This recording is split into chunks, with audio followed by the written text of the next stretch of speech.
بسم الله الرحمن الرحيم الحمد لله والصلاة والسلام على رسول الله. Your Excellency, Honorable Deputy Prime Minister, Minister of Foreign Affairs, Ishaq Dar.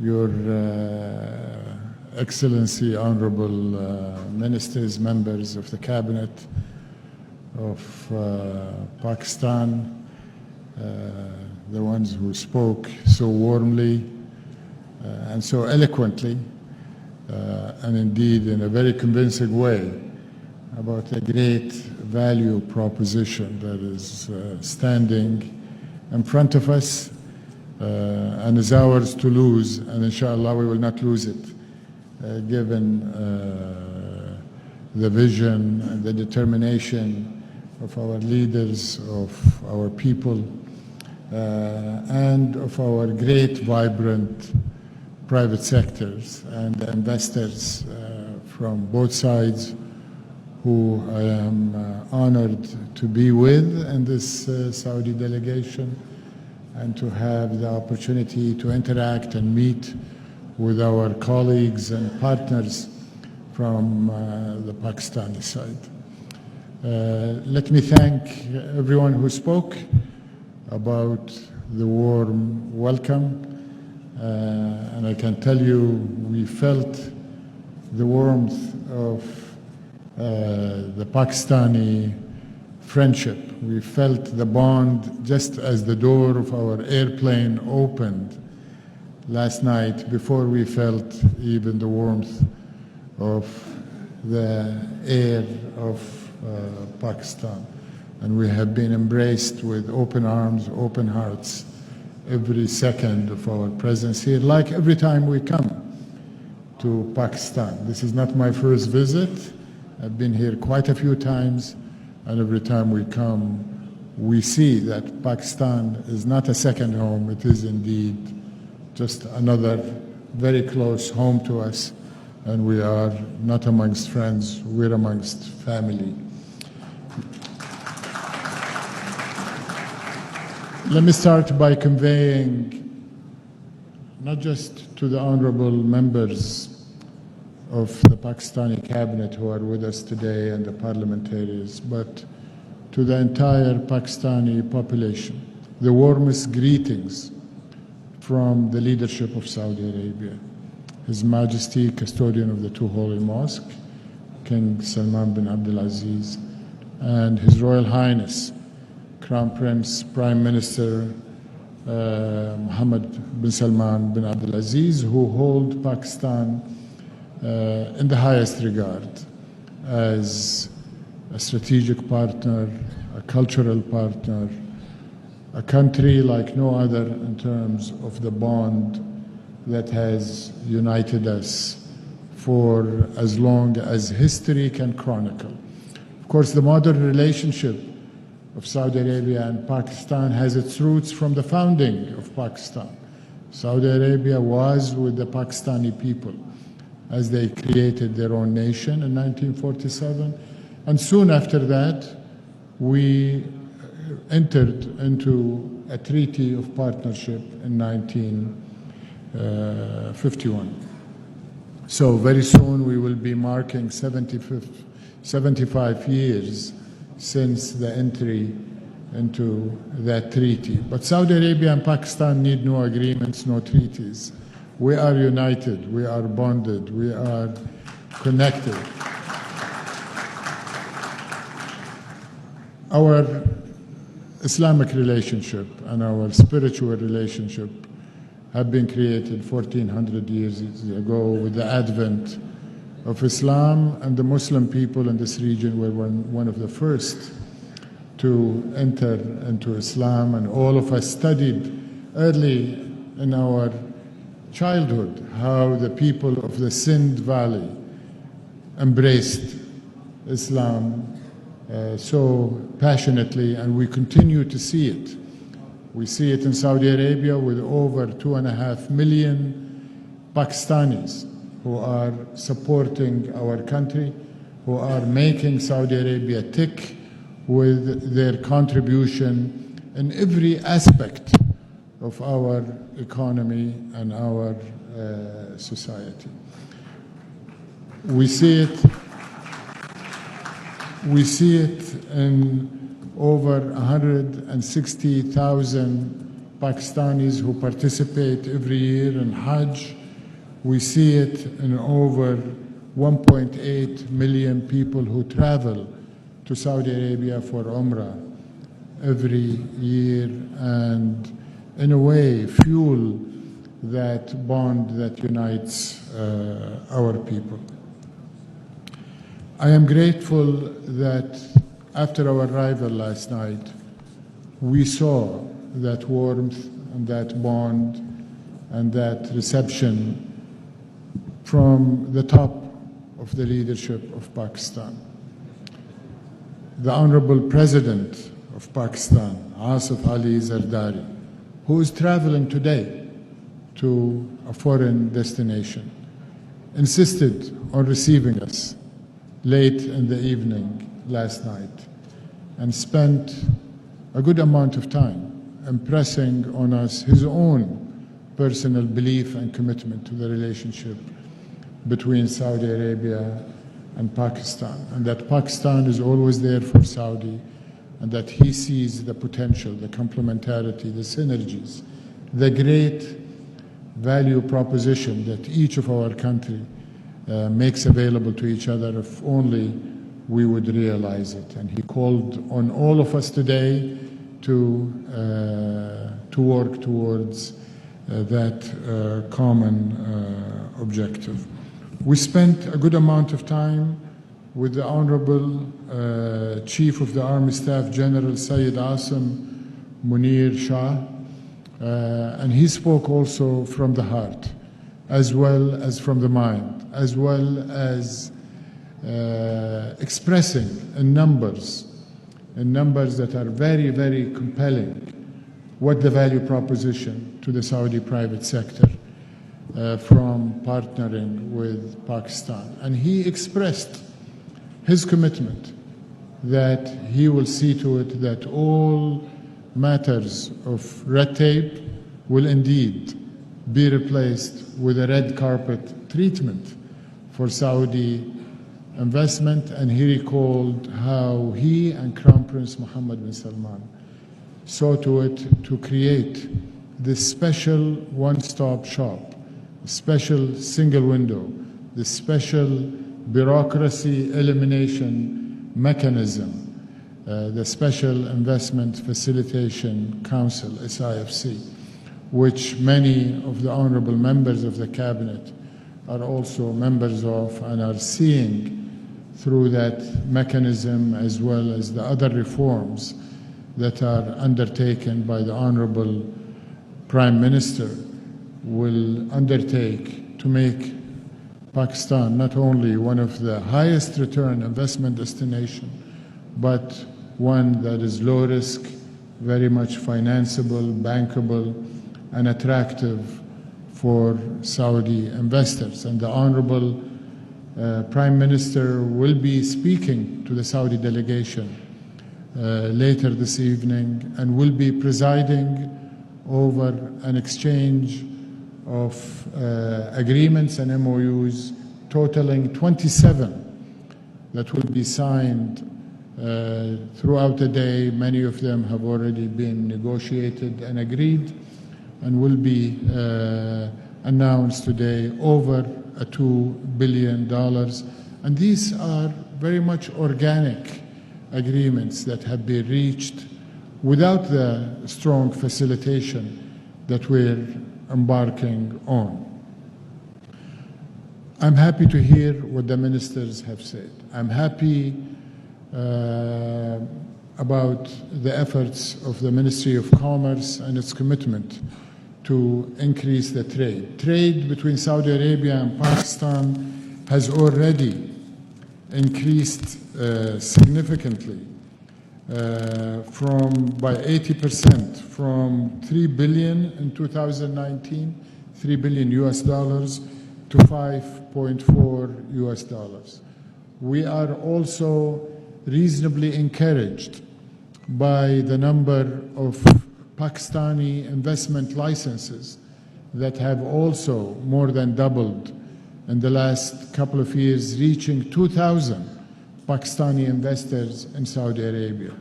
And the FDI stock in Saudi Arabia of Pakistani investment is already exceeding $1.6 US. We are committed to and extremely encouraged by the announcement by His Royal Highness the Crown Prince committing the front end of Saudi investment into Pakistan, which is $5 billion. This was announced during the visit of the Honorable Pakistani Prime Minister when he, Shahbaz Sharif, when he visited a week or two after he was appointed in his role after the election. And there was a meeting in Mecca, essentially within the confines of Haram al-Sharif. Honorable Finance Minister and others were there wearing their ihram thobes, and I was also honored to be there, and we saw the warmth, the mutual commitment from both leaders, and that what I call the front end of Saudi investment was committed. And of course the PIF has a leading role. I am glad that we have the PIF represented with us in strength here in this delegation, not only representing the PIF, but also bringing many of the PIF portfolio companies, which is going to be spearheading the Saudi investments, including Aqua Power and renewable energy, including Manara and minerals. And I think these numbers, in my opinion, are only the tip of the iceberg.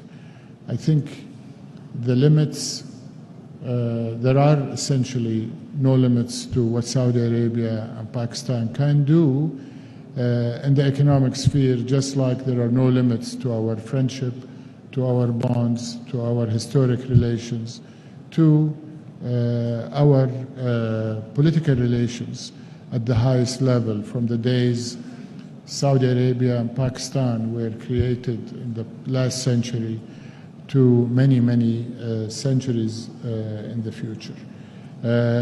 I think it's been mentioned by our dear Pakistani partners. They have spoke about Saudi Arabia better than I would be able to speak about Saudi Arabia.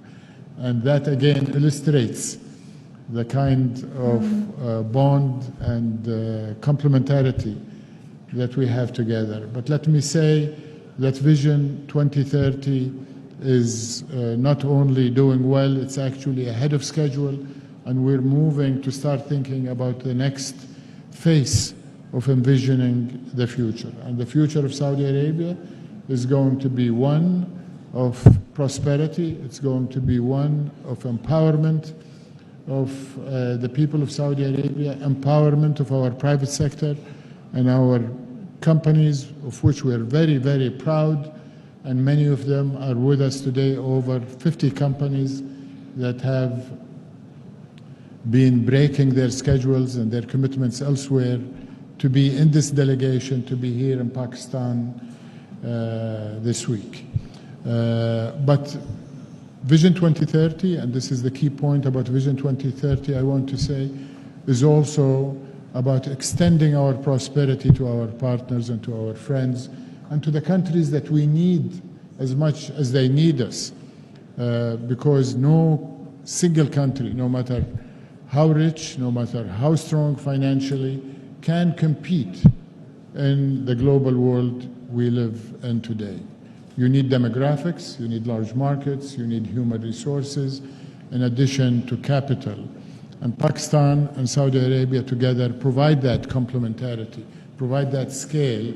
But you also need geographic reach, and we see that Pakistan is uniquely positioned geographically with your location extending from the Arabian Sea all the way into the heart of Asia, Central Asia, China, all of the Caspian countries are markets and resources that are available to Saudi investors to reach through partnering with our Pakistani friends. In terms of what we can do together, I think first and foremost, we want to support Pakistan continuing on its economic stabilization. Without Pakistan reaching its economic stability, it's very difficult to do things together. What has been done in the short period, the last 2 years, is quite impressive, Your Excellency, Minister of Finance. And we think it's only the beginning, because once the momentum is created, there is no stopping you, and Saudi Arabia has been and will continue to be your partner to achieve that economic stability. A key element for the private sector from Saudi Arabia to contribute to is substituting exports that we are getting from other markets to more valuable, higher quality, and indeed lower cost exports from our brotherly nation of Pakistan. And we heard from the leaders yesterday not only about the mining and the natural resources, the granite, the marble, the building materials, where Saudi Arabia is the largest construction site in the world. Make no mistake about it. And we will be, in the next few years, awarding construction and material procurement contracts reaching about $1.8 trillion. Last year, the value of construction and EPC procurement, including materials, was $150 billion. This year, it's 180. It will be about $200 billion annually of contract and material procurement awards year after year. Unfortunately for us, but in a way, fortunately for our partners here in Pakistan, a lot of the input into those contracts is going to be imported. And we want it to be imported from Pakistan, all things being equal. In fact, we will compromise a little bit to make it come from Pakistan. So a great opportunity. Beyond trade, I think investing jointly in Saudi Arabia, investing in Pakistan, investing in third countries that are adjacent to Pakistan is an area that, as I mentioned earlier, with no limits. We see energy as a natural. The kingdom has been and will continue to be the kingdom of energy, the global leader in conventional energy. We're investing, continuing to invest in oil and gas, and His Excellency Minister Musaddiq mentioned oil to chemicals is a big area for growth, and we want Pakistan as a big market for chemicals to also participate with us. But the big area of growth, the new area of growth in energy for us is renewable energy. Solar, wind, hydrogen, green ammonia, green methanol, not only for the consumption of your large population and what is starting to be a vibrant, high-growth economy here in the heart of Asia, but we hope that we will allow Pakistan to also export this green energy given the endowment you have.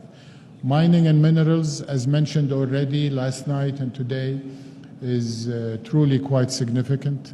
Electrification is already sweeping the global economy. Saudi Arabia is committed to it. All of our auto manufacturing sector is centered around EVs and electrification.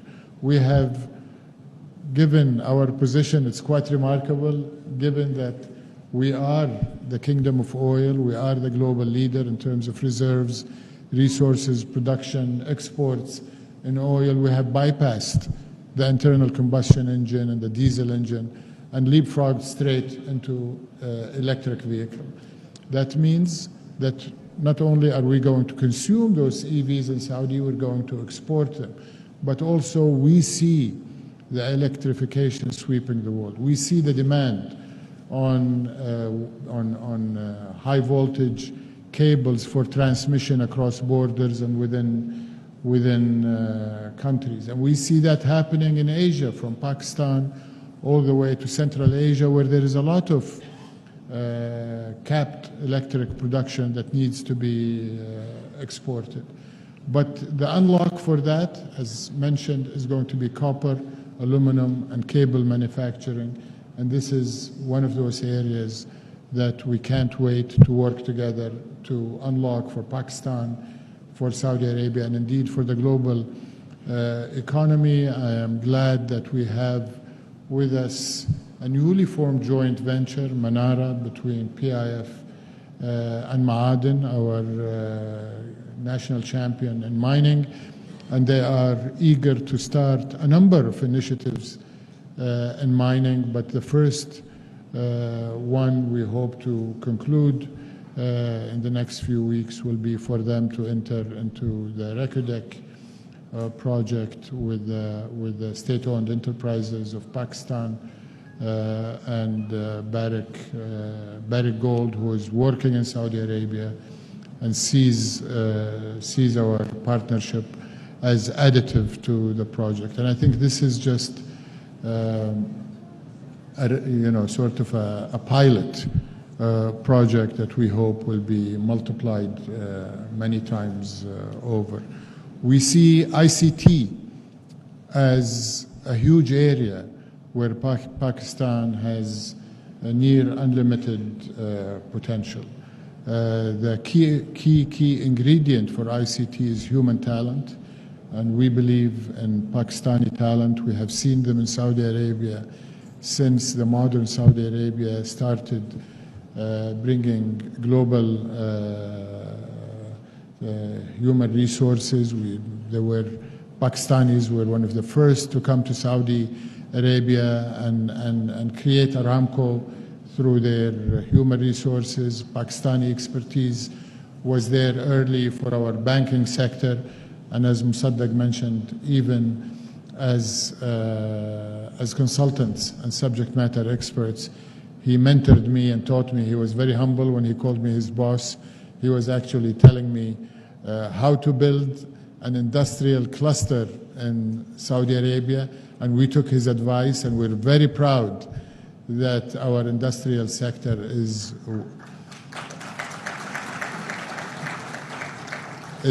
one of the fastest growing, the most competitive, certainly in the region, and we aspire for it to be a global manufacturing and industrial powerhouse in Saudi Arabia.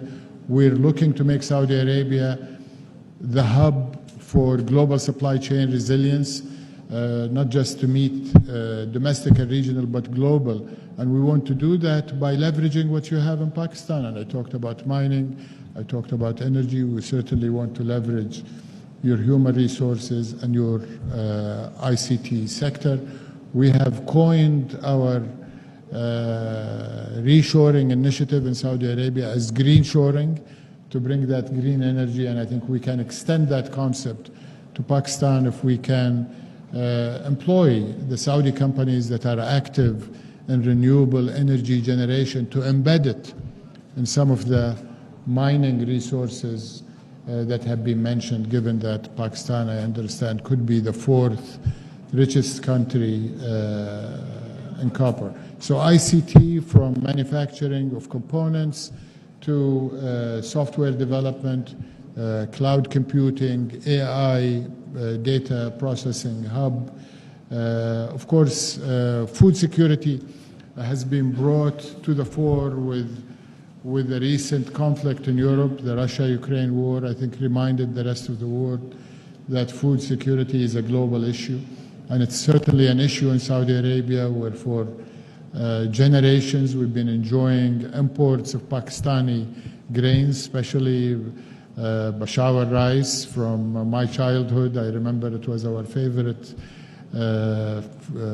food stock, of course, meats and poultry, aquaculture and fishing, and the list goes on. We believe Pakistan, as we heard yesterday from the Honorable Chief of Army Staff, can become again the hub for global food security, not just for the Arabian Peninsula. Saudi Arabia is investing heavily in global acquisition and global direct investment from Latin America to Europe, Ukraine, Africa, and we're investing, of course, in South Asia and Central Asia, and we would love for Pakistan to be a key hub for agriculture, food processing, value add, and export to third countries.